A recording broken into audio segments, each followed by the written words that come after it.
n'est-ce pas? Et donc, le sujet d'aujourd'hui, quand vous m'avez invité à participer à une émission sur l'éducation, je me suis dit, je suis incompétent. Je ne suis pas éducateur au sens du terme, donc pas pédagogue. Je suis éducateur parce que je travaille dans l'éducation, mais pas vraiment une formation de pédagogue, je ne l'ai pas. Et alors je me suis dit, non, j'ai quelque chose à dire, parce que pourquoi on éduque les gens?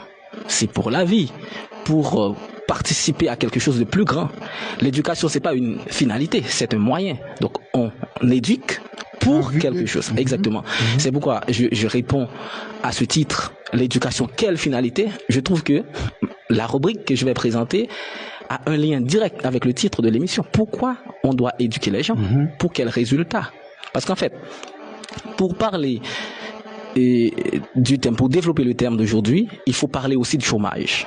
Parce que le chômage, c'est donc une situation où des gens qui voudraient travailler, qui sont en mesure de travailler, qui sont disponibles, ne trouvent pas les moyens, ne trouvent pas d'emploi.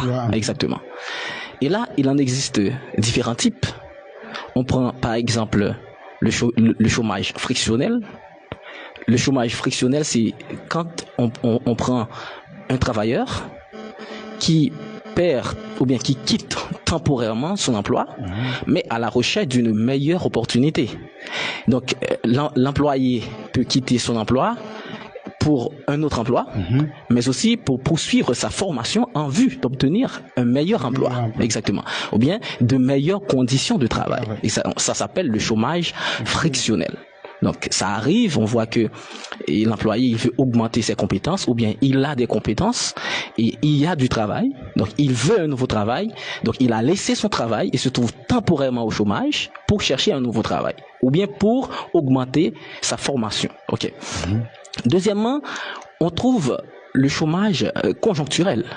Le chômage conjoncturel est lié à la situation économique ou bien aux fluctuations économiques. C'est-à-dire, il y a des périodes de récession ou des périodes de crise.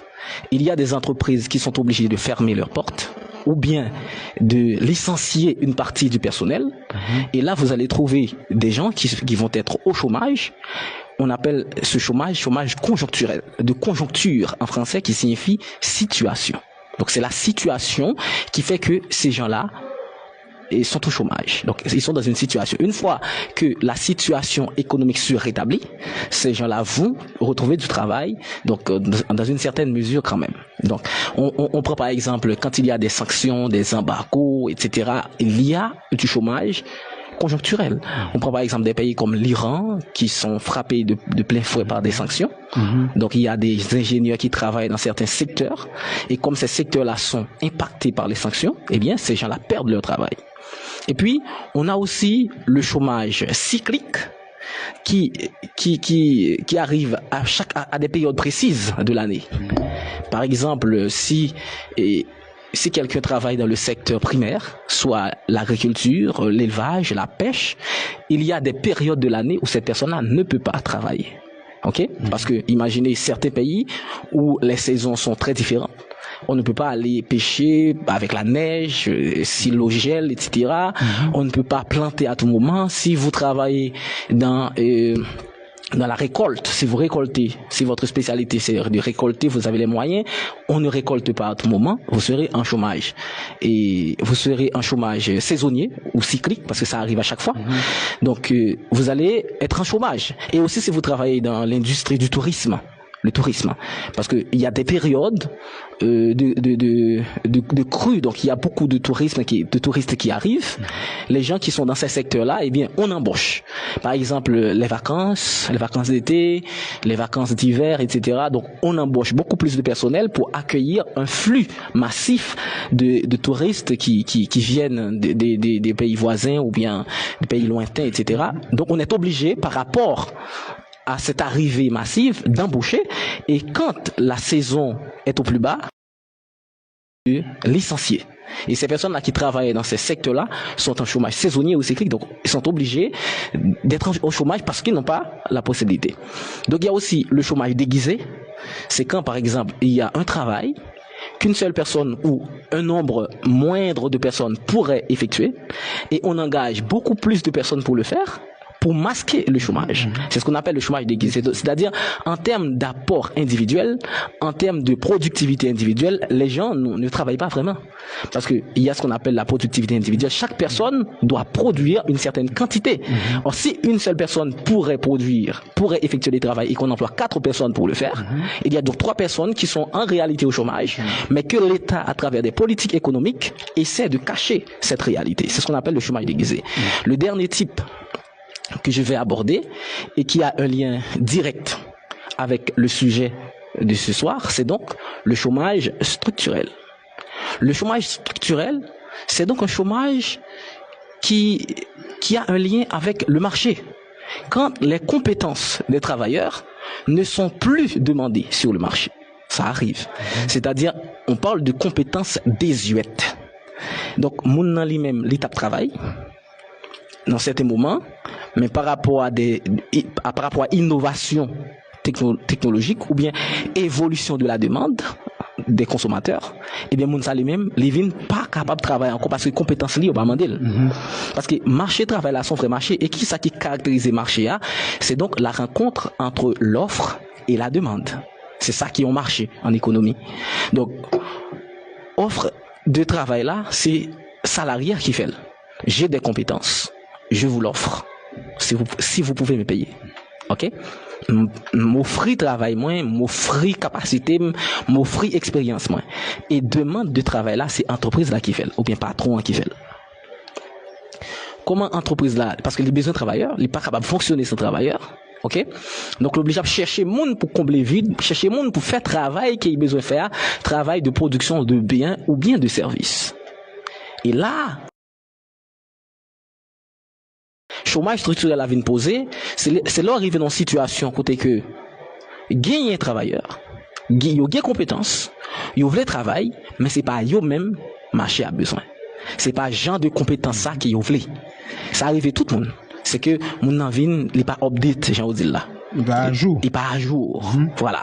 Il pas à jour. Donc, il est capable de travailler, ou bien l'étape travail, mais par rapport à évolution marché, évolution de goût consommateur, évolution de manière de consommer, eh bien, mon avis, c'est vrai, il fait ça, mais personne pas intéressé. Grand pile bagaille, nous t'es prendre comme exemple. Paquet de bagaille, un paquet de secteurs, monde qu'on a travaillé dans yo, mais kounya là, yo réduit même si t'as pas qu'on demande, mais demande là pas assez fort pour que monde ça capable un travail qui permette les vivre. Et c'est là nous entrons dans un sujet qui c'est l'adéquation entre le système éducatif et les besoins du marché du travail. C'est que système éducatif là doit penser de telle sorte que moun yo capable bien des compétences qui capable impacter réellement sur l'environnement immédiat. Dans ce côté là vivre là, faut qu'il est capable de porter en plus dans la société là. Ça veut dire là, donc adéquation faut chercher. Et comment on peut chercher adéquation, c'est dans un dialogue. Dialogue entre les acteurs de l'éducation, mais aussi les patrons, l'État. Trois moun ça aussi vous échitez ensemble pour dire qui ça nous besoin en dans économie, qui j'en nous supposé former moun yo pour que là au fini l'école, yo capable joindre travail. OK? Parce que souvent les gars travail c'est étranger yo relève faire yo. Parce que compétences ça nous pas développer alors que jeunealité apprendre les bien bagaille qu'il connaît mais il pas jamais travail. C'est un problème de déséquilibre ou bien désajustement. En anglais on dit mismatch parce que ça nous traiter thème tout quand pile thème économique c'est anglais qui fait yo les mismatch c'est-à-dire pas de match et tu vois thème ça et yo qu'on utilise une application en compte yo sous ou ka monter sur quelques applications et vous regarder profil moun et pour match avec ça veut dire ou dire que ça marche nous ensemble nous trouver nous dans même sens donc il y a un mismatch là c'est que moi-même son employeur besoin monde pour travailler avec ou je une quantité jeune qui c'est des chercheurs d'emploi qui ont envie de travailler mais là on vient côté pas capable au travail parce que ça que me besoin yo pas gain et c'est là nous gain ça rouler l'ajustement entre le système éducatif et les besoins du marché de travail. Donc on est éducation il pas toujours penser tout même genre à chaque période il y a un type d'éducation yo bail. On prend par exemple l'Antiquité. on va venir joindre éducation, les mêmes était visé aux élites, il n'est pas fait pour tout le monde. Et qui ça qu'on apprend le monde, c'était la stratégie militaire, l'art oratoire et la philosophie. Donc, ou pas qu'à chef sans qu'on pas capacité pour diriger l'armée, mais pas seulement diriger l'armée, mais capable de discourir pour capable de séduire une foule, ok? Ou bien, ou capable de devenir philosophe, et philosophe là, gagne un rôle, puis former les futurs dirigeants. Quand le dirigeant était passé dans un philosophe, on pourrait prendre exemple Alexandre le Grand avec Aristote, etc. Donc, on pourrait venir joindre que ils ont formé dirigeants avec les futurs philosophes qui pourraient former les dirigeants encore. Mais on pourrait venir joindre